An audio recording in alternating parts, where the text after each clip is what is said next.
പല ആളുകളും നേരിട്ട് കാണുമ്പോഴും വാട്സപ്പ് വഴി ഇൻസ്റ്റഗ്രാം വഴി മെസ്സേജ് അയച്ച് അറിയിക്കുമ്പോഴൊക്കെ അറിയിക്കുന്ന വളരെ പ്രധാനപ്പെട്ടൊരു വിഷയമാണ്, ഉസ്താദേ ഞാൻ എന്ത് തുടങ്ങിയാലും പരാജയത്തിലാണ്, ഒന്നിലും ഒരു വിജയം കാണുന്നില്ല. ഞാൻ തുടങ്ങിയ അതേ കാര്യം തന്നെ മറ്റൊരുത്തൻ തുടങ്ങിയ അതിൽ വിജയമുണ്ടാകുന്നു, അവനക്ക് സന്തോഷമുണ്ടാകുന്നു, അവന് ഹാപ്പി ഉണ്ടാകുന്നു. എനിക്കതിനൊന്നും വിജയിക്കാൻ സാധിക്കുന്നില്ല. എന്താണ് ഉസ്താദ് എനിക്ക് പറ്റിയത് എന്നുള്ളത് പലരും ചോദിക്കാറുണ്ട്.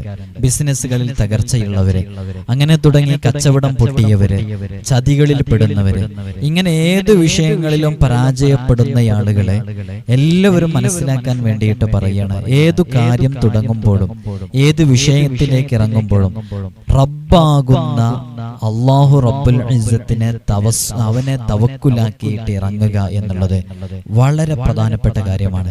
റബ്ബാണ് നമുക്ക് ജീവൻ നൽകിയത്, റബ്ബാണ് നമുക്ക് അതിനുള്ള ഒരു ബിസിനസ് തുടങ്ങാൻ, കച്ചവടം തുടങ്ങാൻ, ഒരു സംരംഭം ആരംഭിക്കാൻ അതിനുള്ള സാമ്പത്തിക ശേഷി തന്നത് റബ്ബാണ്. അപ്പൊ ആ റബ്ബിനെ തവക്കുലാക്കിയിട്ട് ആ വിഷയത്തിലേക്ക് ഇറങ്ങുക എന്നുള്ളത് വെരി ഇമ്പോർട്ടന്റ് ആയിട്ടുള്ള ഒരു വിഷയമാണ്. അതുകൊണ്ട് തന്നെ ആ വിഷയത്തിൽ നന്നായി പരിഗണിക്കണം, റബ്ബിനെ തവക്കുലാക്കിയിട്ട് തന്നെ തുടങ്ങണം. അതിന് പറ്റുന്ന ഒരു മാർഗമാണ് ഇന്നത്തെ വീഡിയോയിൽ പറയുന്നത്. അപ്പൊ ആർക്കൊക്കെയാണ് ഇത് ഉപകരിക്കുക? ജീവിതത്തിൽ എന്തെങ്കിലും ഒരു സംരംഭം തുടങ്ങാൻ ആഗ്രഹിക്കുന്നവര്, തുടങ്ങിയവർക്കും ഇത് ചെയ്യാവുന്നതാണ്.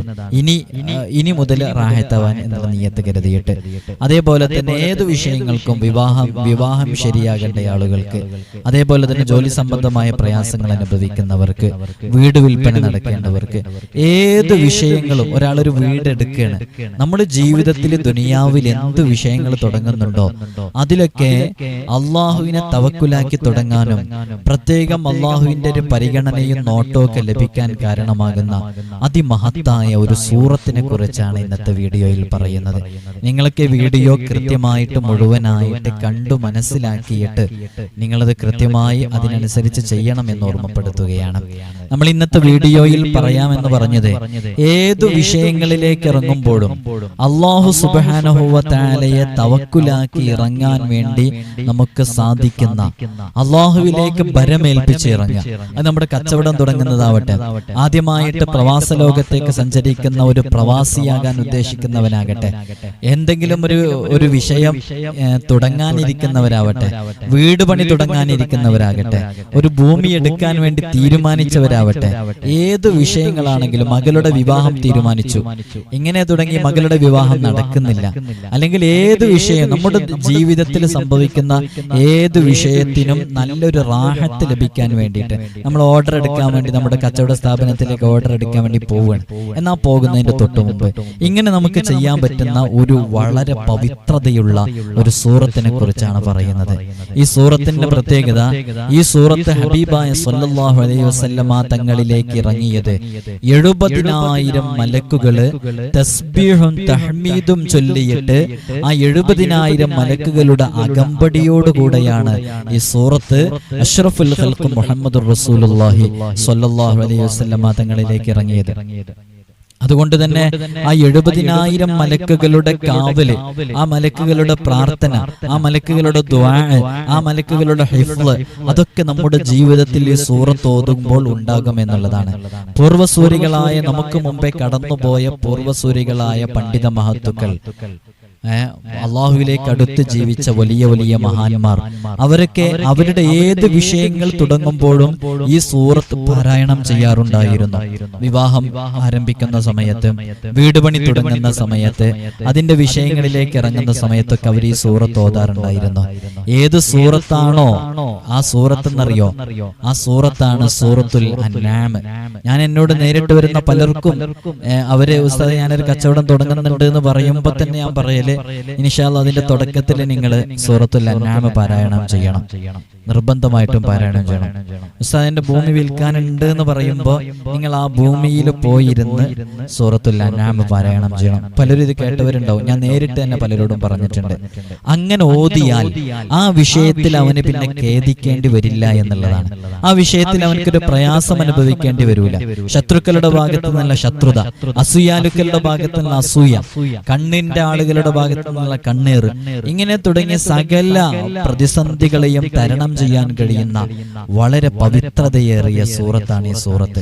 ഇൻഷാ അല്ലാഹ് ഈ സൂറത്ത് രോഗികളുടെ സമീപത്ത് വെച്ച് ഓതി ആ രോഗികൾക്ക് വേണ്ടി ദുആ ചെയ്താലൊക്കെ നല്ല ഫലമുള്ള സൂറത്താണ്. അപ്പൊ എല്ലാ വിഷയങ്ങൾക്കും ഈ സൂറത്ത് നമുക്ക് ഓതാവുന്നതാണ്. ഇത് സൂറത്ത് പൂർണ്ണമായും ഓതുന്നതിനെ കുറിച്ചാണ് പറഞ്ഞത്. അതേപോലെ തന്നെ ഈ സൂറത്തിന്റെ ആദ്യ 3 ആയത്തുകൾ, ആ ആദ്യ 3 ആയത്തുകൾ ഈ സൂറത്തിന്റെ ആദ്യ 3 ആയത്തുകൾ ഓതുന്ന ആളുകൾക്ക് മലക്കുകളുടെ ദുആ ലഭിക്കുമെന്നാണ്, മലക്കുകളുടെ കാവല് ലഭിക്കുമെന്നാണ്. അല്ലാഹു സുബ്ഹാനഹു വ തആല മലക്കുകളുടെ കാവലുള്ളവരുടെ കൂട്ടത്തിൽ നമ്മയൊക്കെ ഉൾപ്പെടുത്തി അനുഗ്രഹിക്കുമാറാകട്ടെ. അതേപോലെ തന്നെ ഈ സൂറത്തിന്റെ 103-ാമത്തെ ആയത്ത്, ലാ തുദ്രികുൽ അബ്സാർ വഹുവ യുദ്രികുൽ അബ്സാർ വഹുവൽ ലത്തീഫുൽ ഖബീർ എന്ന് പറയുന്ന ഈ ആയത്ത് ഓതുന്ന ആളുകൾ അപകടങ്ങളിൽ നിന്ന് അവർക്ക് സംരക്ഷണം ഉണ്ടാകും, അവർക്ക് അപകടങ്ങൾ ഉണ്ടാകില്ല. അപ്പൊ ഈ ആയത്ത് കാണാതെ പഠിച്ചാൽ മതി, വളരെ എളുപ്പമല്ലേ ഈ ആയത്ത് കാണാതെ പഠിക്കാൻ. ലാ തുദ്രികുൽ അബ്സാർ വഹുവ യുദ്രികുൽ അബ്സാർ വഹുവൽ ലത്തീഫുൽ ഖബീർ. ഈ ആയത്ത് വളരെ സിമ്പിൾ ആയിട്ടുള്ള ആയത്താണ്. ഈ ആയത്ത് കാണാതെ പഠിക്കുക. ലാ തുദ്രികുൽ അബ്സാർ വഹുവ യുദ്രികുൽ അബ്സാർ വഹുവൽ ലത്തീഫുൽ ഖബീർ. അപകടങ്ങളിൽ നിന്ന് രക്ഷ നേടാൻ, അപകടങ്ങളിൽ സംഭവിക്കാതിരിക്കാൻ മഹാന്മാർ ഓരോ ആയത്തുകളെ കുറിച്ചും വിശദീകരണം നൽകുന്ന ഒരു മഹത്തായ ആയത്താണ് സൂറത്തുൽ അൻആമിലെ 3-ാമത്തെ ആയത്ത്. അതേപോലെ തന്നെ സൂറത്തുൽ അൻആമിലെ 141-ാമത്തെ ആയത്ത്, സൂറത്തുൽ അൻആമിലെ 141-ാമത്തെ ആയത്ത്. ഈ ആയത്തിന്റെ നമ്പർ പറയുന്നത് നിങ്ങൾക്ക് ഇനി വിശുദ്ധ ഖുർആൻ ഓപ്പൺ ചെയ്ത്, ഞാനിവിടെ എഴുതി കാണിക്കുന്നില്ല, അപ്പൊ നിങ്ങൾക്ക് വിശുദ്ധ ഖുർആൻ ഓപ്പൺ ചെയ്ത് ഈ സൂറത്ത് എടുത്ത് നമ്പർ എടുത്താൽ മതി. അതിനു വേണ്ടിയിട്ടാണ് സൂറത്തുൽ അൻആമിലെ 141-ാമത്തെ ആയത്ത്. അതിന്റെ തുടക്കം വഹുവല്ലദീ അൻശഅ ജന്നാത്തിൻ മഅറൂശാത്തിൻ വഗൈറ മഅറൂശാത്ത് വന്നഖല വസ്സറഅ മുഖ്തലിഫ, ഇങ്ങനെ തുടങ്ങിയിട്ടുള്ള ആയത്തിൽ ആഖിരിഹി, അതിന്റെ അവസാനം വരെ. ആ ആയത്ത് ലാ യുഹിബ്ബുൽ മുസ്രിഫീൻ അതുവരെയുള്ള ഇന്നഹു ലാ യുഹിബ്ബുൽ മുസ്രിഫീൻ വരെയുള്ള 141-ാമത്തെ ആയത്ത്. ആ ആയത്ത് അത് നമ്മൾ കൃഷി ചെയ്യുന്ന സ്ഥലങ്ങളിൽ, നമ്മുടെ കച്ചവട സ്ഥാപനങ്ങളിലൊക്കെ എഴുതി വെക്കുക. അതേപോലെ തന്നെ കൃഷി ചെയ്യുന്നതിന് മുമ്പ് ഓതുക. ഇങ്ങനെയൊക്കെ ചെയ്തു കഴിഞ്ഞാൽ, അതൊക്കെ ശുദ്ധമായ സ്ഥലത്ത് ചെയ്തു വെക്കണുണ്ടോ, അങ്ങനെയൊക്കെ ചെയ്തു കഴിഞ്ഞാൽ അതിൽ വലിയ ബറക്കത്ത് ഉണ്ടാകും എന്നൊക്കെ മഹാന്മാർ പഠിപ്പിച്ചിട്ടുണ്ട്. അപ്പൊ സൂറത്തുൽ അൻആം മുഴുവനായിട്ട് നമ്മുടെ ഏത് വിഷയങ്ങളിലേക്ക് ഇറങ്ങുമ്പോഴും ഓതുന്നവർക്ക് ലഭിക്കുന്ന അതിമഹത്തായ നേട്ടങ്ങളാണ് നാം ഈ വീഡിയോയിൽ പറഞ്ഞത്. അപ്പൊ നമ്മൾ ഏത് വിഷയത്തിലും റബ്ബിനെ തവക്കുലാക്കിയിട്ട് അല്ലാഹുവിനെ തവക്കുലാക്കുന്നവർക്ക് അത് മതി എന്നല്ലേ, വേറെ ഒന്നും ആവശ്യമില്ല. അപ്പൊ റബ്ബിനെ തവക്കുലാക്കിയിട്ട് ഒരു വിഷയത്തിലേക്ക് ഇറങ്ങാൻ സാധിക്കുന്ന അതിമഹത്തായ സൂറത്താണ് സൂറത്തുൽ അൻആം. അതുകൊണ്ട് തന്നെ സൂറത്തുൽ അൻആം പാരായണം ചെയ്യുക. ഏത് വിഷയത്തിന്റെയും തുടക്കത്തിൽ നമ്മുടെ പൂർവ്വസൂരികളായ പണ്ഡിത മഹത്തുക്കളൊക്കെ അവരുടെ വിഷയങ്ങൾ ആരംഭിക്കുമ്പോൾ ഇങ്ങനെ ചെയ്യാറുണ്ടായിരുന്നു. അത് വലിയ കാവലാണ്, വലിയ ബറക്കത്താണ്, ജീവിതത്തിൽ അഭിവൃദ്ധി ലഭിക്കാൻ കാരണമാകും. നാം ചെയ്യുന്ന ഏത് അമലുകളെ കൊണ്ടാണ് നമ്മുടെ ജീവിതത്തിൽ ഖൈറുകളെ നേടിയെടുക്കാൻ സാധിക്കുക എന്നുള്ളത് നമുക്കൊരിക്കലും പറയാൻ സാധിക്കില്ല. ഏത് അമൽ കൊണ്ടാണ്.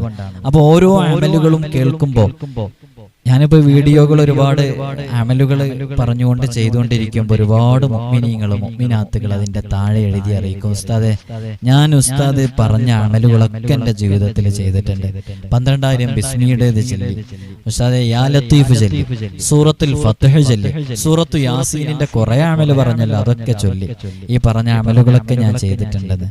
ഇതൊരു ഇബാദത്തും കൂടെയല്ലേ. നമ്മളിവിടെ പറയുന്നത് ഖുർആൻ കൊണ്ടുള്ള അമലാണ്. അള്ളാഹുവിന്റെ അതിവിശിഷ്ട ഇസ്മുകള് 99 നാമങ്ങള്, അതിലെ പ്രത്യേകമായ ഇസ്മുകളെ കൊണ്ട് അമലുകളാണ്.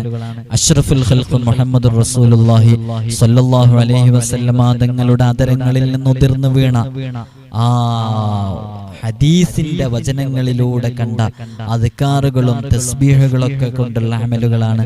അതുകൊണ്ട് തന്നെ വിശ്വാസത്തോടുകൂടെ ആര് ചെയ്യുന്നോ വളരെ പവർഫുൾ ആയിട്ടുള്ള എഫക്റ്റീവ് ആയിട്ടുള്ള അമലുകളാണ് പറഞ്ഞുകൊണ്ടിരിക്കുന്നത്. അതുകൊണ്ട് വളരെ ആത്മാർത്ഥമായി ചെയ്യുക. എത്ര ആളുകളാണെന്നറിയണോ ഓരോ ദിവസവും അനുഭവങ്ങൾ പറയുന്നത്? ഞാൻ വെറുതെ പറയുന്നതല്ല. നിങ്ങൾ ഈ 12,000 ബിസ്മിയുടെ അമലിന്റെ വീഡിയോ, അതേപോലെ തന്നെ യാ ലത്തീഫിന്റെ അമലിന്റെ വീഡിയോ, ഹസ്ബുനല്ലാഹയുടെ അമലിന്റെ വീഡിയോ, അതിന്റെയൊക്കെ താഴെ നിങ്ങൾ എഴുതി നോക്കൂ ഉസ്താദേ, അതിലൊക്കെ എത്ര ആളുകൾ അനുഭവങ്ങൾ എഴുതിയിട്ടുണ്ട്. ഞാൻ എൻ്റെ ജീവിതത്തിൽ ഒരിക്കലും ജോലി കിട്ടുമെന്ന് ഒരിക്കലും നനച്ചിട്ടില്ല. അങ്ങനെ ഇരിക്കുന്ന സമയത്താണ് ഉസ്താദിന്റെ വീഡിയോ കാണുന്നത്. അങ്ങനെ വീഡിയോ കണ്ടിട്ട് ഞാൻ അതുപോലെ ചെയ്തു, വിശ്വാസത്തോടു കൂടെ ചെയ്തു, എനിക്ക് പ്രതീക്ഷിക്കാത്ത രൂപത്തിൽ എന്റെ കാര്യം സാധിച്ചു എന്ന് പറഞ്ഞ് ഒന്നൊന്നല്ല ഒരുപാട് അനുഭവങ്ങൾ എഴുതിയത് നിങ്ങൾക്ക് കാണാൻ സാധിക്കും. അതൊക്കെ വിശ്വാസത്തോടു കൂടെ പ്രിയമുള്ള മുഅ്മിനീങ്ങളെ ചെയ്തു നോക്കൂ, നല്ല റിസൾട്ട് ലഭിക്കും. അല്ലാഹു സുബ്ഹാനഹു വ തആല അവൻ ഇഷ്ടപ്പെടുന്ന യഥാർത്ഥ മുത്തഖീങ്ങളിൽ നമ്മെ ഉൾപ്പെടുത്തി അനുഗ്രഹിക്കുമാറാകട്ടെ. അതേപോലെ തന്നെ പരിശുദ്ധമായ റമളാൻ ശരീഫ് സമാഗതമാകാനിരിക്കുകയാണ്. പ്രത്യേകിച്ച് ഈ സമയം നമ്മുടെ മക്കളുടെ എക്സാം ഒക്കെ നടന്നുകൊണ്ടിരിക്കുകയാണ് അല്ലേ? SSLC, +2, ഡിഗ്രി തുടങ്ങിയ PSC എക്സാമിനൊക്കെ അറ്റൻഡ് ചെയ്തുകൊണ്ടിരിക്കുന്നവരൊക്കെ ഉണ്ട്. അവരുടെയൊക്കെ വിജയത്തിന് വേണ്ടി ദുആ ചെയ്യാൻ വേണ്ടി ഒരുപാട് മുഅ്മിനീങ്ങൾ ഓരോ വീഡിയോസും അയക്കുമ്പോൾ അതിന്റെ താഴെ എഴുതി അറിയിക്കുന്നുണ്ട്. എല്ലാവർക്കും വേണ്ടി ദുആ ചെയ്യുന്നുണ്ട്. ആദ്യമൊക്കെ നമ്മൾ അതിനൊക്കെ റീപ്ലൈ കൊടുത്തിരുന്നു. ഇപ്പൊ റീപ്ലൈ കൊടുക്കാൻ കഴിയുന്നില്ല, അത്രമേൽ മെസ്സേജുകൾ വരുന്നത് കൊണ്ട്. ഇൻഷാ അല്ലാഹ് അതൊക്കെ വായിക്കുന്നുണ്ട്, അതിനനുസരിച്ച് ആ സമയത്ത് തന്നെ ദുആ ചെയ്യുന്നുണ്ട്. അതേപോലെ തന്നെ പരിശുദ്ധമായ റമളാൻ ശരീഫാണ് വരുന്നത്. പ്രിയമുള്ള മുഅ്മിനീങ്ങളെ, എല്ലാവരും ഒന്ന് എഴുതി അറിയിക്കുക. ഞാൻ ഈ ചോദിക്കുന്ന ചോദ്യത്തിന്റെ ഉത്തരം. നിങ്ങളൊക്കെ വീടും പരിസരവും ഒക്കെ വൃത്തിയാക്കിയില്ലേ? അതൊക്കെ നനച്ചുളി നടത്തണം. നനച്ചുളി എന്നുള്ളത് ഗാർഹികവുമുണ്ട് ശാരീരികവുമുണ്ട്, അത് പ്രത്യേകം മനസ്സിലാക്കണം. ഗാർഹികമായ നനച്ചുളി ഞാൻ നമ്മുടെ ഭാഷയിൽ പറയണം. ഗാർഹികമായ നനച്ചുളി എന്ന് പറഞ്ഞാൽ നമ്മുടെ വീടിന്റെ അകത്തളം, വീടിന്റെ പരിസരം, വീടിന്റെ റൂം, ഇങ്ങനെ തുടങ്ങി വീടിന്റെ എല്ലാ ഭാഗങ്ങളും ഒന്ന് പൊടി തട്ടി വൃത്തിയാക്കുന്ന ഒരു ശൈലി പണ്ട് മുതലേ ഉണ്ട്. ആ ഒരു ശൈലിയിൽ നമ്മുടെ വീടും പരിസരമൊക്കെ വൃത്തിയാക്കി വിശുദ്ധ റമളാനിനെ സ്വീകരിക്കാൻ ഓരോരുത്തരും തയ്യാറാവണം. നിങ്ങളൊക്കെ അതിന് തയ്യാറെടുത്തോ? അത് തുടങ്ങിയോ? കുറച്ച് സമയമെടുക്കും. അപ്പൊ ഓരോ ദിവസം ഓരോ പണി ഇങ്ങനെ ചെയ്തുകൊണ്ടിരിക്കുന്ന ഉമ്മമാരുണ്ടാകും അല്ലേ? അള്ളാഹു അവർക്കൊക്കെ വലിയ ബറക്കത്ത് നൽകട്ടെ. അതിനേക്കാളും ഉപരി നമ്മുടെ ഗാർഹികമായ നനച്ചുളിനേക്കാളും ഉപരി നാം ചെയ്യേണ്ട ഒരു കാര്യമുണ്ട്. നമ്മുടെ മാനസികമായ, നമ്മുടെ ശാരീരികമായ, നമ്മുടെ ഹൃദയം ശുദ്ധീകരിക്കാൻ ആ ഒരു നനച്ചുളിയും കൂടെ അതിന്റെ കൂട്ടത്തിൽ നടത്തണം. ഈ രണ്ട് നനച്ചുളിക്കും വേണ്ടി ഇനി തയ്യാറായാലും മതി, ഇതുവരെ തയ്യാറാകാത്ത ആളുകൾ. അതുകൊണ്ട് ആ വിഷയത്തിലേക്ക് എല്ലാവരും ഇറങ്ങണം. നമ്മൾ പഴയ കാലത്തെ എല്ലാവരും കാണാം, വീടിന്റെ ഉള്ളും പുറമൊക്കെ കൃത്യമായി വൃത്തിയാക്കി റമളാനിനെ സ്വീകരിക്കാൻ വേണ്ടി ആ റാക്കിന്റെ മുകളിൽ ഫാൻ ഇങ്ങനെ തുടങ്ങി എല്ലാം ക്ലീൻ ചെയ്യും. റാക്കൊക്കെ എടുത്ത് അതിന്റെ മുഴുവൻ പൊടിയൊക്കെ തട്ടി ഓരോ ഗ്ലാസും എടുത്ത് അത് പ്രത്യേകം കഴുകി, അതുവരെ തൊടാത്ത പാത്രങ്ങളൊക്കെ എടുത്ത് പ്രത്യേകം കഴുകി ശുദ്ധീകരിക്കുന്ന നല്ലത് തന്നെയാണ്. റമളാനിനെ സ്വീകരിക്കാൻ ഒരു മുഅ്മിനായ മനുഷ്യൻ അങ്ങനെ റമളാനിനെ ആദരിച്ചുകൊണ്ട് ചെയ്താൽ അത് വലിയ പ്രതിഫലാർഹം തന്നെയാണ്. അത് മാത്രം മതി ഒരു പക്ഷേ വിജയിക്കാൻ, റമളാനിനെ ബഹുമാനിച്ചതിന്റെ പേരിൽ. അതേപോലെ തന്നെ ചെയ്യേണ്ട ഒരു വിഷയമാണ് നമ്മുടെ മനസ്സ് ശുദ്ധീകരിക്കുക എന്നുള്ളത്. ഹൃദയത്തിന്റെ ഒരുപാട് ദോഷങ്ങളുണ്ട്. ഗീബത്ത്, നമീമത്ത് തുടങ്ങി നമ്മുടെ ഹൃദയങ്ങളെ മലീമസമാക്കുന്ന, ഹൃദയങ്ങൾ കറുത്തുപോകാൻ കാരണമായ ഒരുപാട് പാപങ്ങളുണ്ട്. മറ്റുള്ളവരോടുള്ള വെറുപ്പ്, മറ്റുള്ളവരോടുള്ള വിദ്വേഷം, ഇങ്ങനെ തുടങ്ങിയിട്ടുള്ള സകല സ്വഭാവങ്ങളും ദുശീലങ്ങളും ഹൃദയത്തിൽ നിന്ന് മാറ്റി ആ ഹൃദയം ശുദ്ധിയോടുകൂടെ റമളാനിലേക്ക് നമുക്ക് എത്താൻ സാധിക്കണം. അള്ളാഹു തൗഫീഖ് നൽകി അനുഗ്രഹിക്കുമാറാകട്ടെ. അതോടുകൂടെ തന്നെ ധാരാളം നന്മകൾ ചെയ്യാം. റമളാനിന് ചെയ്യേണ്ട എല്ലാ കാര്യങ്ങളും തയ്യാറാവുക. ഏതെങ്കിലും ഉമ്മമാര്, ഉപ്പമാര്, സഹോദരന്മാര്, സഹോദരിമാര് റമളാനിലെ നോമ്പുകളെ ഖളാ വീട്ടാനുണ്ടെങ്കിൽ ഇനി കുറഞ്ഞ ദിവസം മാത്രമേ ഉള്ളൂ, അതൊക്കെ വേഗം ഖളാ വീട്ടുക. ഈ റമളാന് കഴിഞ്ഞ് അടുത്ത റമളാനിന്റെ ഗ്യാപ്പിലാണ് വരുന്നതെങ്കിൽ അതൊരു വലിയ പ്രശ്നമുള്ള കാര്യമാണ്. അതിന് പിന്നെ എക്സ്ട്രാ മുത്ത് കൊടുക്കണം. അതോടൊപ്പം തന്നെ അങ്ങനെ പിന്തിപ്പിക്കാൻ പറ്റുകയുമില്ല. മാക്സിമം ഈ കാലയളവിൽ തന്നെ അത് വീട്ടിയെടുക്കാൻ വേണ്ടി ശ്രദ്ധിക്കണം. അതേപോലെ വിശുദ്ധ ഖുർആൻ ഖത്മ് ചെയ്യേണ്ടതിനെ കുറിച്ച് ആലോചിക്കണം. എത്രയാണ് ഖത്മ് ചെയ്യേണ്ടത്, അതിന് ഞാൻ എത്ര പേജുകൾ ഓതണം എന്നതൊക്കെ തീരുമാനമെടുത്ത് ഈ റമളാൻ നമ്മുടെ അവസാന റമളാനാണെങ്കിൽ കഴിഞ്ഞുപോയ ജീവിതമൊക്കെ പോട്ടെ, 35 വയസ്സായവര്, 40 വയസ്സായവര്, 50 വയസ്സായവര്, 60 വയസ്സായവര്, ഇങ്ങനെ വ്യത്യസ്തങ്ങളായ ഏജുകൾക്കിടയിലുള്ളവരില്ലേ നമ്മുടെ കൂട്ടത്തില്, അവരോടൊക്കെ ഞാൻ പറയണേ, ഈ വ്യത്യസ്തങ്ങളായ വയസ്സുകൾക്കിടയിലുള്ള നിങ്ങൾ ഓരോരുത്തരും മനസ്സിലാക്കേണ്ടത്, ഈ 60 വർഷക്കാലം, ഈ 50 വർഷക്കാലം, 35, 55 വയസ്സുള്ള ഉമ്മ, 70 വയസ്സുള്ള ഉമ്മമാരിത് കേൾക്കുന്നുണ്ടെങ്കിൽ, ഉപ്പമാര് കേൾക്കുന്നുണ്ടെങ്കിൽ, 50 വയസ്സുള്ള ഉപ്പമാര്, 40 വയസ്സുള്ള ഉപ്പമാര് കേൾക്കുന്നുണ്ടെങ്കിൽ, ഈ വയസ്സൊക്കെ അങ്ങ് പോട്ടെ, ഈ ഒരൊറ്റ റമളാൻ മാത്രം മതി. ഈ റമളാൻ നിങ്ങൾ വളരെ നല്ല രൂപത്തിൽ ജീവിക്കാൻ തയ്യാറായാൽ കഴിഞ്ഞുപോയ എല്ലാ പാപങ്ങളും പുറത്ത് ഈ ഒരൊറ്റ റമളാൻ കൊണ്ട് നമുക്ക് സ്വർഗം നേടാൻ സാധിക്കും. അങ്ങനെയാണ് പടച്ച റബ്ബ് റമളാനിനെ സംവിധാനിച്ചിട്ടുള്ളത്. അതുകൊണ്ട് റമളാനിനെ നമ്മുടെ ഹൃദയം കൊണ്ടും മനസ്സുകൊണ്ടും ശരീരം കൊണ്ടും എല്ലാം കൊണ്ടും സ്വീകരിക്കാൻ തയ്യാറായി റബ്ബിലേക്ക് അടുത്ത് ജീവിക്കാൻ വേണ്ടി ശ്രമിക്കുക. നമ്മുടെ നൂറെ മദീനയുടെ ആത്മീയ മജ്‌ലിസ് എല്ലാ ദിവസവും രാവിലെ 6:15 രാത്രി 7:15 ആരംഭിക്കുന്നുണ്ട്. മഹത്തായ അസ്മാഉൽ ഹുസ്ന, അതായത് റാത്തീബ്, സൂറത്ത് യാസീൻ, ഹബീബായ തങ്ങൾ ഉൾപ്പെടെ ആദം നബി അലൈഹി സ്വലാത്തു വസ്സലാം മുതൽ സകല അംബിയ, ഔലിയ, ശുഹദാ ഇവരുടെയൊക്കെ പേരിൽ ഫാത്തിഹ ഓതിയിട്ട് വലിയ റാഹത്ത് ഒരുപാട് ആളുകൾക്ക് ലഭിക്കുന്ന, അസ്മാഉൽ ഹുസ്ന ചൊല്ലുന്ന, ധാരാളം സ്വലാത്തുകൾ ചൊല്ലുന്ന, വിർദുൽ ലത്തീഫ് ചൊല്ലുന്ന, സൂറത്തുൽ മുൽക്ക്, സൂറത്തുൽ വാഖിഅ പാരായണം ചെയ്യുന്ന അതിവിശിഷ്ടമായ മജ്‌ലിസ് എല്ലാ ദിവസവും പ്രഭാതത്തിലും പ്രദോഷത്തിലും നടക്കുന്നുണ്ട്. നിങ്ങൾ അതിലൊക്കെ പങ്കെടുക്കണം. അതിലേക്ക് പങ്കെടുക്കാനുള്ള വാട്സാപ്പ് ഗ്രൂപ്പിന്റെ ലിങ്ക് കമന്റിലുണ്ട്. നിങ്ങളൊന്നും ചെയ്യണ്ട, ഈ ഒരു ചാനൽ അടിച്ചെടുത്താൽ നിങ്ങൾക്ക് കിട്ടും. സയ്യിദ് മുഹമ്മദ് അർഷദ് അൽ ബുഖാരി അടിച്ചെടുത്താൽ നിങ്ങൾക്ക് മജ്‌ലിസിൽ പങ്കെടുക്കാൻ പറ്റും.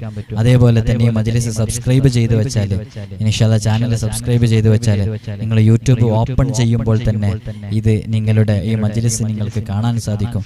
അപ്പോൾ അത് കാരണമായിട്ട് നമുക്ക് മജ്‌ലിസിൽ പങ്കെടുക്കാൻ പറ്റും, നന്മകൾ ചെയ്യാൻ കാരണമാകും. അള്ളാഹു തൗഫീഖ് നൽകട്ടെ. പലരോട് ഓർമ്മപ്പെടുത്താനുള്ളത്, ബോധപൂർവം ഫോൺ എടുക്കാതിരിക്കുന്നതല്ല. 1 മിനിറ്റിൽ 4 ഫോണുകളൊക്കെയാണ് വരുന്നത്. എങ്ങനെ നമ്മൾ എടുക്കാൻ കഴിയൂല.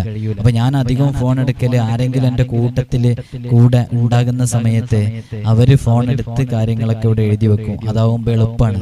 ഇത് ഞാൻ തനിച്ചാകുന്ന സമയത്ത് എനിക്ക് ഫോൺ എടുക്കാൻ കഴിയൂല. എനിക്ക് അതിനപ്പുറം ഒരുപാട് തിരക്കുകളുണ്ട്. അതിനിടയ്ക്ക് ഈ ഫോണുകൾ അറ്റൻഡ് ചെയ്യൽ പ്രയാസമാണ്. എങ്കിലും ഞാൻ ഒരു ദിവസം ഏതെങ്കിലും ഒരു സമയം ഒരു അരമണിക്കൂറൊക്കെ ഞാൻ മെസ്സേജുകൾ റീപ്ലൈ കൊടുക്കാനും ഗൗരവമുള്ള മെസ്സേജുകൾ ശ്രദ്ധിക്കാനൊക്കെ സമയം മാറ്റി